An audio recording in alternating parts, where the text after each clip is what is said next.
Overpowered characters. It's been a staple in anime since the beginning of time, but the more I've been watching anime recently, the more I realize, damn, some of these motherfuckers gotta go. Cause bro, whenever some of these overpowered characters get into a fight, they always making their ops look like light work, no matter how strong they are. In all honesty, the refs gotta start stepping in more and putting a stop to some of these one-sided ass beatings. Cause bro, if you happen to be an anime villain and you run into any of these four characters, you're genuinely cooked. And we gonna start with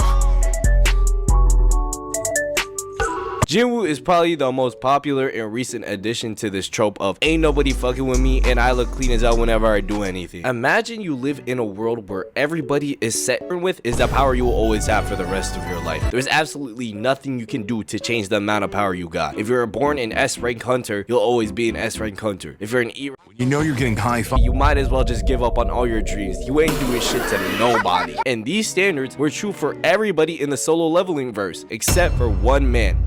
I aura farm every chance I get, Jinwoo. This motherfucker is the only person with the ability to get stronger within every fight he gets into. He can also pop a full restore potion at any chance he gets whenever he's 1 HP. Oh yeah, and the fact that he has a damn shadow army that grows larger each time he slimes somebody out by reincarnating them as a shadow soldier. And he can summon them whenever, wherever he wants and swap places with them. He can do anything. So please tell me, how is any one person in this universe supposed to stop all of this? I have a simple answer. It's like trying to stop LeBron James. You can't. It's genuinely unfair how many options this man Jinwoo has in a fight. The moment some of these motherfuckers think they got Jinwoo backed into a corner, no the fuck they do not. Like, you think you can beat Jinwoo in a fair fight? Igris and Iron gonna jump your ass. You managed to get Jinwoo into 1 HP? Yeah, he just full restored his entire health bar like he playing Pokemon. You think you about to slime this motherfucker out and are centimeters away from putting an end to his reign? Oh look, he just conveniently unlocked a new skill and is now cooking your ass on live TV. If you are a villain in the solo leveling universe and you think you stopped the strongest threat in the area, but then Jinwoo just spawns right in front of you, you might as well let him slip it in, because what are you possibly doing in that situation? Matter of fact, you ain't landing a finger on him when someone like Igris exists as his right-hand man. The fact that this man Jinwoo has Igris as an employee is actually the epitome of human greed. How many of these smoke demons do you need, bruh? Igris working under Jinwoo is the equivalent of LeBron getting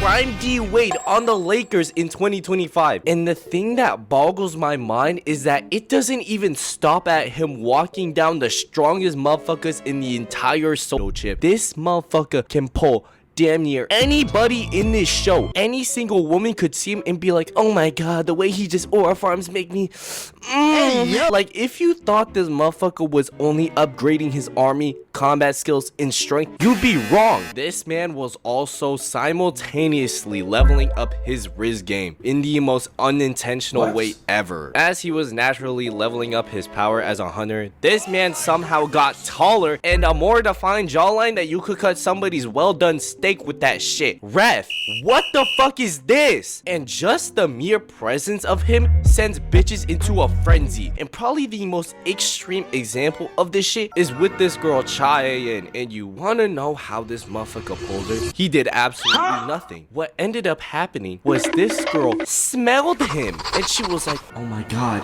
he don't stink and he's not using that basic fuck ass Dior Sauvage. He's a different man. Bro pulled her by simply existing and smelling good while around her. Ref, this gotta be a flag on the play. Please stop this shit. It's too easy for this man. And bro, as much as I could talk about how much he aura farms, I feel like I've glazed this motherfucker for a whole 3 months worth of videos while this shit was airing. So I'm not even gonna be glazing him even more. One last thing I will mention was that bro was for real dodging all these other S rank hunters trying to recruit him to their guild. They were dead ass sucking him off, offering their kidneys, the whole 9 yards to get this motherfucker in their guild. But what ended up happening was that Jinwoo was like, shit, I don't even be doing all that. What about I just make my own? So bro made his own guild and became his own captain. Speaking of captains, why don't we also talk about Coming from a Black Clover fan, Captain Yami of the Black Bulls is automatically one of my favorite characters of all time, and for a good reason too. And I will say this straight up, Yami is probably the weakest out of the 4 I talk about in this video by a large margin, so I can accept that fact whole. However, he just makes being one of the strongest people in the Black Cloververse seem like a chore he only does when absolutely necessary in the most aura farming way possible. Like, yes, Yami, we see the fit, and yes, Yami, we know you're gonna surpass your limits for the 90th time this series. Yami is the equivalent of that one boss you're cool with at work who's hella laid back, but when there's a moment where shit is starting to fall apart, he ain't helping you right away. He'll let you try to figure it out like motherfuckers in elementary school trying to figure out basic arithmetic. But if that doesn't work, you can always count on him to be your safety net and take care of business effortlessly almost all of the time. Like, bro, in this fight, he saved Asta, taught him the importance of ki, which was essential to his power growth, while keeping up a 1v3 like his name Kobe Bryant, and was still holding back the entire time. There's no denying that Yami is definitely him. And bro, the ways he be cleaning up the mess of his magic squad is genuine insanity. For example, half his squad is getting pieced up by this powerful ass elf turned demon. 2 of these motherfuckers are out like a light after giving their everything into this fight, and everybody else is either severely injured or severely underleveled. So Yami shows up after the plot was honing him for basically the entire fight, keeping him away from joining in to help the rest of the Black Bulls. And dog, it made sense why he kept getting cop blocked from joining in when it started, because he would have from the list. He only ended this shit before it even started. Only reason it dragged on for as long as it did was because Yami wasn't there. And when he shows up, this fuck ass demon elf, despite taking bell to ass from the entire Black Bull squad, he's still out here trying to get another power up. And at first I would have been like, ref, stop him, this shit is a foul on the play. But then this is where Yami starts his surpass your limit bullshit and starts charging up an attack. And you know what kind of attack this is? It's called Dark Cloaked Dimension Slash. It's an attack that dead ass slashes through dimensions, not just through metal, titanium, vibranium, fucking bedrock, through dimensions, bruh. Motherfucker, how is this shit even possible? And guess what happens when he uses this dimension slash tag on this motherfucker right here? Once he calls game and ices it right then and there. And do you know the craziest part about this move that he just used to practically one-shot Beauty and the Beast over here? He made a better version of it. I'll say this again. He made a better version of this move. How could this move get any OP than it already is? This man managed to find a way to extend its range and increase its power. He could practically Hail Mary this bitch across the field and it would still land on target. And the best part about this move, Yami don't even got to see the motherfuckers physically with his own 2 eyes. He can just feel their presence and that'll be enough to cut them down. Dog, please tell me, how are you supposed to beat a motherfucker that can slash you through dimensions? There's absolutely no way to block this attack whatsoever. Not even wet bananas can help you block this shit, bruh. If you're caught in its radius, you're genuinely cooked. And to top it all off, this motherfucker is somehow still finding ways to quote-unquote surpass his limits. Like, bro, how are you supposed to surpass cutting through literal dimensions? I don't understand. If you see Yami fighting anybody, help the dude he fighting, because this dude about to one-shot his ass. And along with Yami, you know what else gotta be stopped? This atomic bullshit. Now, I'ma be for real, this dude is an honorable mention for now because there's a high chance he gonna get his own video in the future soon. But from the clips I've seen on YouTube from this show, you're telling me that this motherfucker died IRL, got isekai'd into a world where he is quite literally a walking nuke that can be summoned at any time he wants. And not only that, he'll whisper in your ear like he making a producer tag hitting you with the damn and will cook your ass in an instant. And there is deadass nothing you can do to stop him. He is the literal embodiment of the 2017 Golden State Warriors when they just got Kevin Durant. He's stacked as hell with no weaknesses. Now, before I talk about the last guy on this list, I feel like this dude rarely gets mentioned on YouTube, even though he's one of the most powerful characters in his verse and produced one of the most insane anime sound effects of all time. We got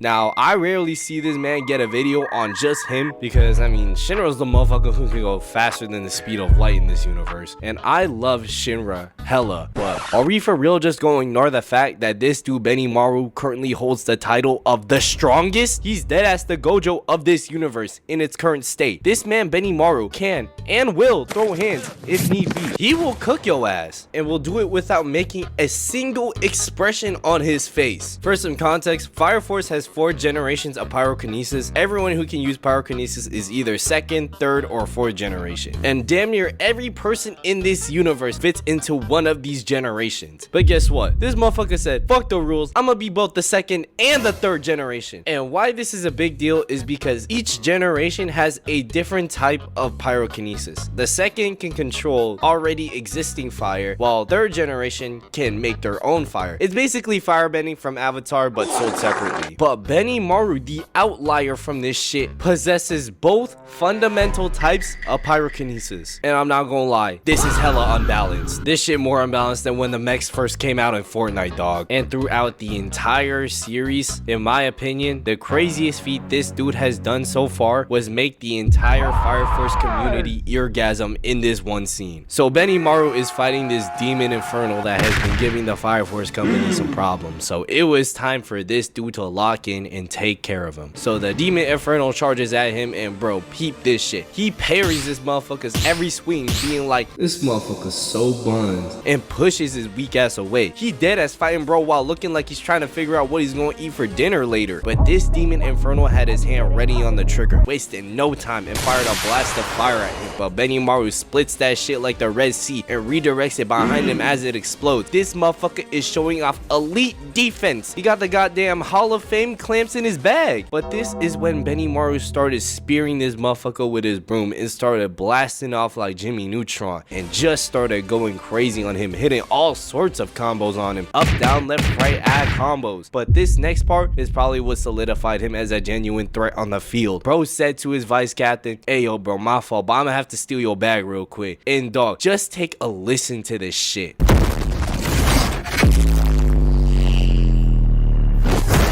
Like, bro, he doesn't even have to say he's the strongest. You can just hear that he's the strongest within this powerful ass explosion. Had the bass dropping harder than 808s in a damn Ken Carson beat. Now, after watching how he did that infernal, please tell me how anybody's supposed to play any type of defense on him. Matter of fact, you can't even play offense on him. As soon as you gonna try to attack him, he gonna be like, man, get that bullshit out of my face. In conclusion, dog, who is stopping these strong ass motherfuckers? They need to go.